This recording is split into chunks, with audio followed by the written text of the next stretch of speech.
निश्चित भाव में यहाँ आम बहुत गोटे खुशी कथा जे आम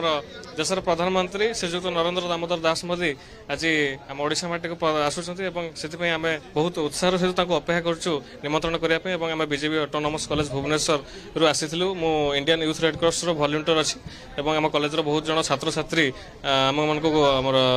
सार माने परामर्श देते कहते नोटिस करते जेहेतु प्राइम मिनिस्टर आसुँच तेणु जो त्रिरंगा यात्रा देखुं पूरापूरी तिरंगा रही निश्चित तिरंगा हूँ आम देशर प्रतीक जेहेतु आम इंडियन फ्लैग नेशनल फ्लैग तेणु यहाँ द्वारा आम या देखा चाहूँ समस्ते आम ये आम राजनीतिक कौन न आम गोटे एकतार भारतीय आम समस्ते आम देहरे गोटे नेशनल आम भारतीय रक्त हिसाब से तेणु समस्ते आम एकजुट हो प्रधानमंत्री को स्वागत करके बसीचु निहाती भाव में यहाँ गोटे उत्साहजनक और बहुत खुशी कथा जो आम सिंधुर ऑपरेशन पर जो पुणी विमान भी क्रैश होता आम ओडिशा रे माटी पदार्पण कर तेणु प्रथम थर यहाँ आसुँच जो विभिन्न प्रकार आज समीक्षा करने घटना तेणु आम बहुत